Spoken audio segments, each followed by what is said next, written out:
Here's a familiar,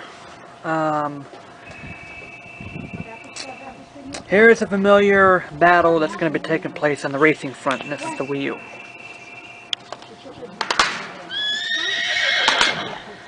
Yep, indeed, my last pickups here. Sonic All-Star Racing and Mario Kart 8. I pre-ordered this game and decided to get this game as a companion as a classic Mario Sonic rivalry of racing here. And I have to say that this game here has, I think, actually has more tracks than this one. And this one has pretty much a lot of content to unlock, like this here. What do you think about Mario Kart 8? Well, yeah, the graphics are pretty.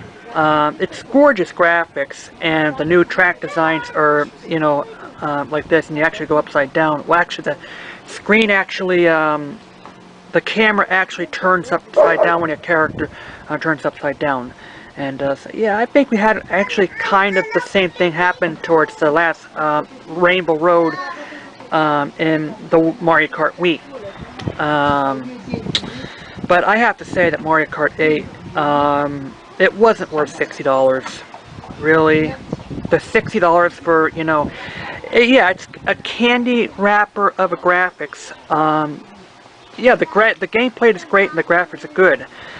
There are a couple of things I hate about this thing here. For one thing, they ruined the battle thing. They should have kept the battle arena here. I haven't gone to the battle yet here, but from what I heard, you actually use the track for the battle, which I think is stupid. They still have the blue shells, and as you can see, they have the new horn thing where you can probably fend off the blue shell, but you rarely get it. You really even get it when you're in first place, so it doesn't even help in the fact here. And I have to say that the ink, whatever it is here, is not as effective as the. I have to say the DS. It covers the whole screen here. This game, Sonic, is hard as hell. I mean, I couldn't even beat a race on this one, and it's the high difficulties in Sonic team racing here. I have to say the Mario runs it fluidly. I mean, you hardly even notice the frame rate noticing because it's 60 frames a second here. That's what I really want. Sonic uses 30 frames a second. I can tell the frame is a little choppy on this one.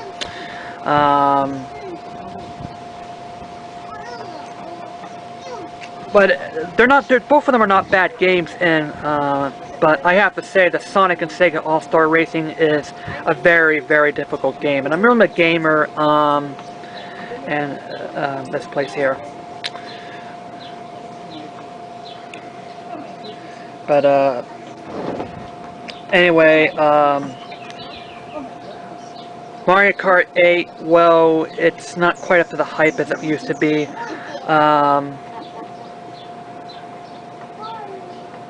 There's a little few content. One of the things I hate about this game is the lack of a freaking track editor. And it has gorgeous graphics, but you're gonna blow right through the game in like a week or less. If it, like, you know, and if you can play this game continuously, you can probably, it's like a rental game. Yeah, I mean, like for experienced gamers, you're gonna blow right through this in about a weekend here. I think I think Nintendo will release DLC for it. Again, that's a good thing that Nintendo doesn't screw you over with Day 1 DLC like they've done with Mario Golf. But anyway, this is the two games that picked up. I have to say, the track editor, the smithing is really showing here. But it's not to say Mario Kart 8's a bad game. It's just, you know, I mean, but for the price of $60, I mean, you're getting the same amount of tracks as the Mario Kart 7 or 6 or something like that here. And yeah, these are two games that picked up.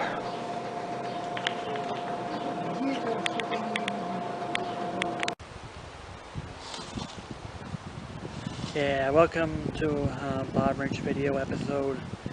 Yeah, whatever it is, I forget. So I've been doing this here, but anyway,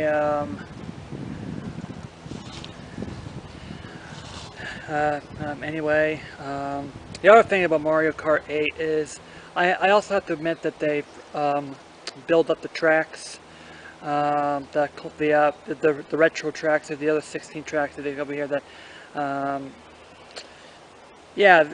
I have to say that they remastered the tracks, and it just doesn't. I mean, it's not just oh they just the tracks, they just import the tracks. Yeah, they put the retro tracks. Although yeah, maybe later on they might add the true retro tracks involved here. But anyway, yeah, I think there's Mario Kart downloadable from the eShop anyway.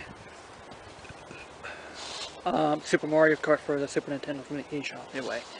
Why is it called Mario Kart 8 anyway? Well, it's you start off with Super Mario Kart, which is 1, Mario Kart 64, which is 2, Mario Kart World Circuit, whatever it is, that's Mario Kart 3, Mario Kart Double Dash is 4, Mario Kart DS is 5, Mario Kart Wii is 6, and then we have 7, which is the 3DS, and now of course we have 8. Yeah, but anyway, and Sonic only has a second. I think they did have Sonic races before, which is Sonic R, and they also had Sonic Drift here, which is a kind of and Sonic Drift 2. These are for Game Gear, or maybe released for the Master System here.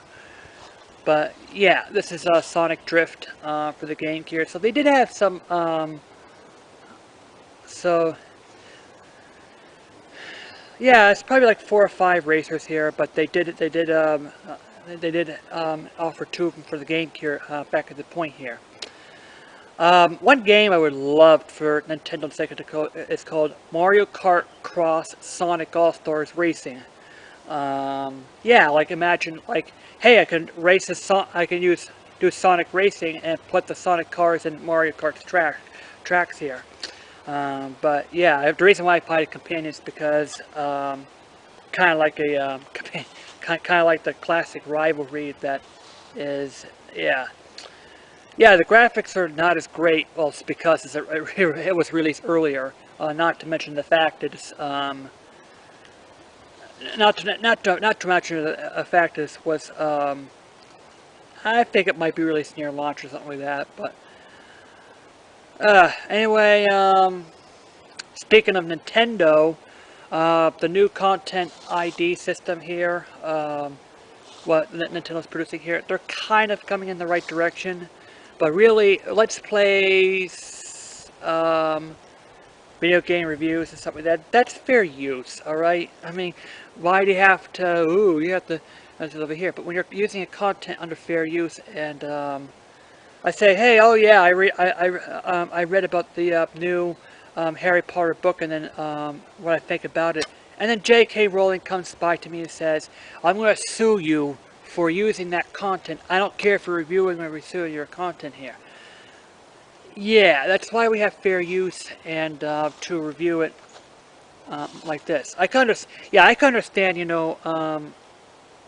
making a copy and selling thousands of games. All right, I can understand that because that's copyright infringement. But I do believe that, Nintendo is starting to kind of get it, saying that, hey, this is part of the gaming industry here. We played here. Oh yeah, not to mention for a fact that you don't even bother, want to create user-generated content. Yes, I think Mario Kart 8 needs a track editor. All right. Hopefully, if enough people would tell Nintendo this, maybe they'll have an app that I can download to my Wii U that could allow to create my tracks and share them here. This is why this is why we have this is why Mod Nation Racers was I like Mod Nation Racers because you can easily make a track. I mean, not yeah. I mean, the tracks that the levels created in Little Big Planet Mod Nation Racers are sometimes they're glorious, and whatever it is here.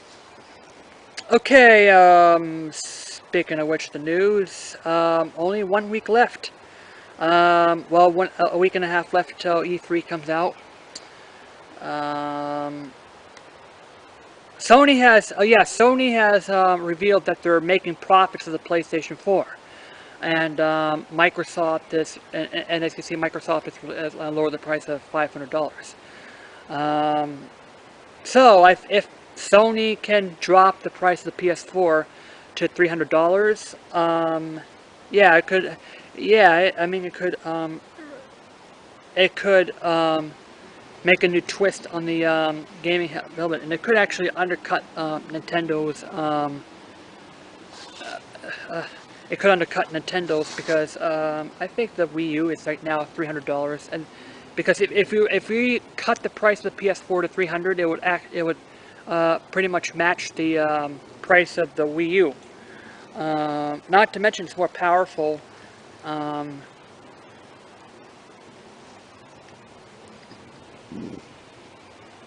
And yeah, not more powerful and like this. So hey, I wonder if Nintendo could drop the gamepad and lower the price to $199, and could the gamepad sold separately? I think dropping the gamepad would say, okay, would actually say to this. This may not be necessarily the case of, releasing it on the gamepad like this here. This may not be necessary that I have to make the gamepad work here on the Wii U if Nintendo's been doing it. Certainly Microsoft has cut out the camera, or I should say, yeah, amputated the camera from the Xbox One and dropped it down to $400. Yeah, it's like a device that no one wants, alright? Oh, Xbox, turn on. Xbox news. Xbox, join a match club. Xbox, Xbox, oh, stop listening. Yeah. And as you can see, I have a real video doing it, and sometimes the thing doesn't respond like this. Yeah, believe it or not, I hooked up the camera. I hooked the Kinect camera in the Xbox 360, and got the red rings of death. That's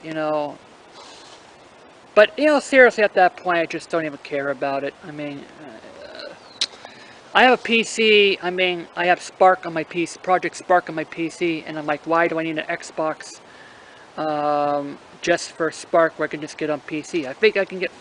I mean, you might get Forza 5, and it might be available on PC as well. And I just see yeah.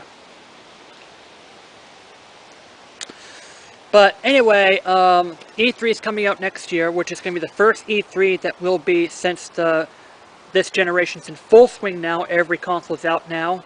Microsoft, Sony, and Nintendo has now changed gears right now. Okay, let's take a look at the forecast and what. Now let's take a look at the forecast on what will happen this generation. Sony is likely going to cut the PS4, cut production of the PS3 within about a couple of years from now, because, yeah, quite frankly, it's expensive it's really expensive to manufacture, and it's going to die down. And the reason being is that the PlayStation 4 is cheaper to produce, yet it's more powerful because you're using an x86 processor. Not to mention for a fact that, it has one chip. The PS3 has maybe one chip, maybe two or something like that. But the PS3 is, yeah, I can see it, it's being decommissioned within about a few years. Because the reason why the PS2 lasted long is because of a lot of people. It's because of the generation being so good, of that thing being so good at that point, that it still was in production until 2012, which was like 5 years, 6 years into 6 years into the things what PS3 was in. Yeah, because it's because people were still hanging over from the wonderful generation that we have in the PS2. So I'm saying I'm going to see that the PlayStation 3 is going to be cut off in a couple years, maybe 3 or 4 at the most here. We might see another price drop here to $199 or like this here. But I think Sony, we're going to move more quicker off to the PS4 than like this here. Xbox 360, about 3 to 4, maybe 5 years, maybe longer than the PS3. That's when they're going to die off. Nintendo's killing it off. I think it's doing it too quickly and stuff. They probably should have kept it on for maybe at least a year, like this here. I do believe in about 5 or 10 years, they may have a 9th generation coming in. They might have one more generation. I don't know how the world's going to be, but certainly there may be 1 or 2 more generations.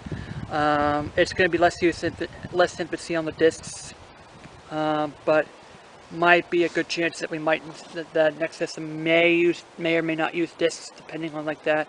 But certainly downloads are going to be more and more prevalent, and discs are going to be slowly dying off, like in this point here. So yeah, but what I'm hoping for this generation is that I think that with enough of the pleading from us, games, hopefully that they'll start dropping the games down to $40 or $40 within the next couple of years, for the PS4 and the Xbox One. $30, $40 for the Wii U. But I'm certainly most likely that Nintendo may cut off the gamepad and using it for the Wii U, and drop the Wii U price down to $199. But I think the one mistake that Nintendo has is that the Wii U, and I think that the U on the end and the gamepad, they say, oh, this is an add-on. That's a new console, alright? That's what it is here.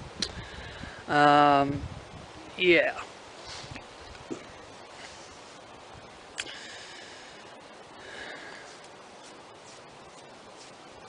Well, anyway,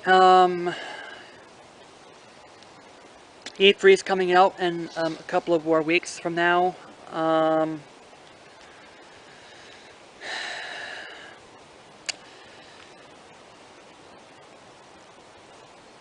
I say platypus. Yeah, I like this.